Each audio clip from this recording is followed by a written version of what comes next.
Damn, I really do have a lot of nice merch on here. That's crazy. Oh, my bad. Yeah, go check that out in the description. Go check that in the description. Fang Gang merch. A clip went viral of a fighter by the name of Holm, who I think is really dope, super talented, really like one of the best strikers in the division in women's MMA. She has something to say about children being protected, right? And protecting the kids. I want to take a look at it and give my take on it, man. Let's check this out. Shout out to Holly Holm. And I looked like it was going fast. Let's slow that down. Let's slow that down. I don't need that to be that fast. There you go. Michael Bisping. I need to say it. I just feel it's really sad, the sexualization of our children right now. And we need to protect them. Okay. This is, you go in there and you fight. You put your life on the line. And the first opportunity you get to have a message that actually means something that has value, this is what you say. I'm actually happy to say that I've supported and watched this woman perform. This is real stuff. That's real. I like that. I like that. You ain't come out and spread no woke agenda, no bull crap. You're saying, yo, man, I'm gonna use this opportunity while I got the odds on me to say something and address a problem that's going on in society right now. And it's not about a side. It's not about being a Republican or being a Democrat. It's about these children not being protected.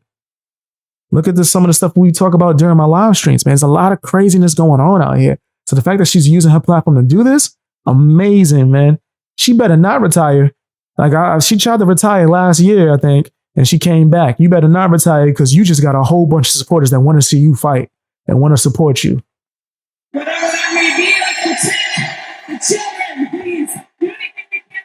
I like that, man. I like that she used that platform for her message. And I know a lot of people are going to be upset, right? And they're going to try to connect it to, oh, you're conservative now, or you're on the right, you're Republican.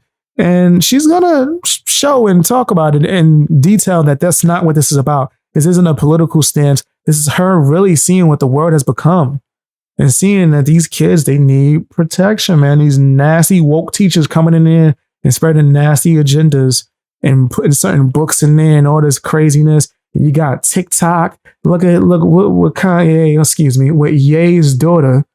She over there imitating Ice Spice, who literally just bends over on stage, bro. That's her whole performance. Is her literally rapping some stupid stuff and bending over on stage. And you got Ye's daughter imitating her and dressing up like her and dancing like her on TikTok for all these people to see.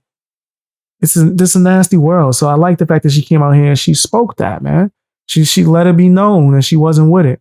She wasn't with it, man. Post-fight speech to use a platform, I believe, to sort of speak out against the sexualization of children. I'm curious if you wanted to use your platform again now to sort of go into further detail. You know, there's a lot of things. I don't ever want to be not like a real political person. I don't like to put that stuff on it. Hey, I'm not on that political philosophy either. I do social commentary and I just call things for how it is. But like someone said in my chat just now, it's right or wrong, not right or left. It's right or wrong. In my social media or because I think but there's also just right and wrong. And I feel like everybody should be on the same side on that. I don't feel like that has anything to do with left side, right side or anything like that. I feel like everybody should be wanting to protect our children. She's right. And there's stuff. She's right, fam. Now, if I'm not mistaken, isn't her nickname the preacher's daughter? She has like a Christian upbringing, right? Yo, this is so dope, man. This is like really warming my heart to see someone out here, an athlete, come out here and speak against all this nasty stuff that's going on in the world right now. And it's not about political stuff, not about politics, no right side, left side, none of that bull crap. Republicans, Democrats. It's about right and wrong. I like seeing this, man. There's a lot of child trafficking, and I mean that's like the extreme part, but there's a lot of levels to it. Agreed. You just see it almost being more accepted, and I think that's really sad. Agreed.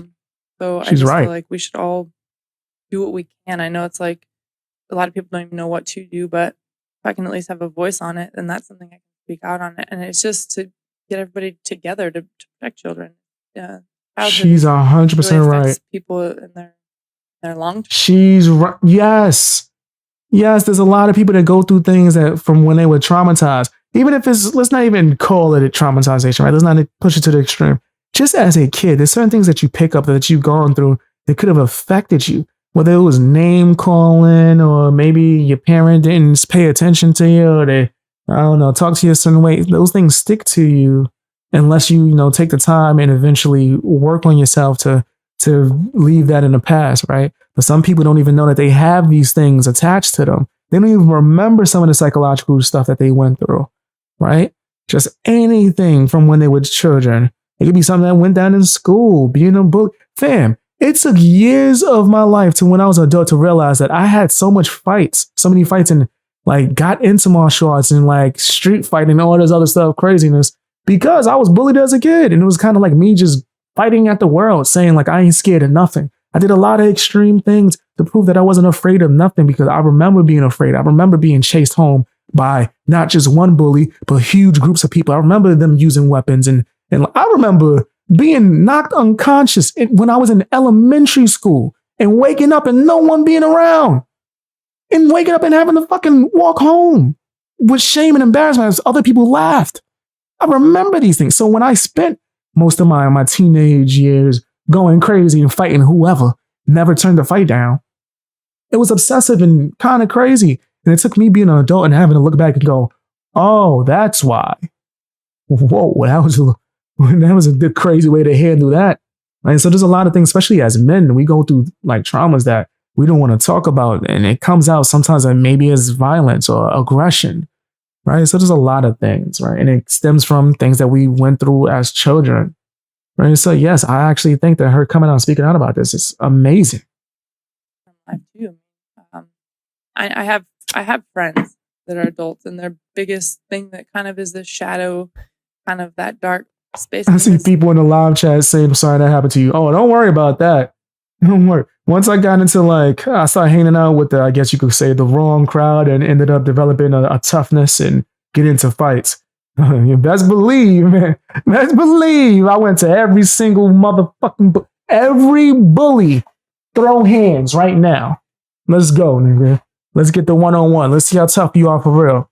Every single one except for one who passed away, right? Who passed away before I ever got the chance to see them again, right? But other ones, I was getting, me and my homeboy, some dude I used to be really cool with, man. Shout outs to him. Good person. Me and him, this dude named Jay, I used to be cool with back in the day, like junior high school. Yo, man, I remember going to his house. Yo, just got jumped. All right, let's get these people one by one and force them to fight one-on-one with you like men. I remember vividly doing this on a mission the whole summer. Plotting. Up there you go right there. Yo, one-on-one. Right now, let's see if you can do good by yourself. Right? So y'all ain't got to feel sorry for me or nothing. I'm not no victim. In fact, I believe that bullying actually made me stronger. It made me more masculine in a good way and willing to defend myself, because there are people still to this day that get bullied as adults within the workplace and never learn how to fight back. You know what I mean? Being sexualized. So y'all don't feel bad for me. And I just feel like it's almost getting accepted. Bam. She went in, man. And I really have so much respect for her. I already respected her a lot. Guys, if you don't know what this is my detail of me breaking it down who she is didn't give enough detail. If you're aware of who Ronda Rousey is, this is the woman that knocked Ronda Rousey out clean. And I remember I was like one of the few people that said it was going to happen before it happened when everybody else was on a Ronda Rousey train. And I was like, oh, the kickboxing and boxing experience she have? You guys are crazy. But yeah, she's 100% right. I like the fact that she used her platform to be able to speak about this and call it out. And I've gained so much more respect for her, man. I like seeing this, man. Tell me what you think in the comment section. If you want access to my live streams, follow me on Twitch and follow me on Rumble. Yeah, that's where you get that exclusive, man. And if you want access to my face, videos where I show my face, go ahead and check out my Patreon, man. Show some love and support. It really helps me out. Keeps the channel going. Check out that merch too as well.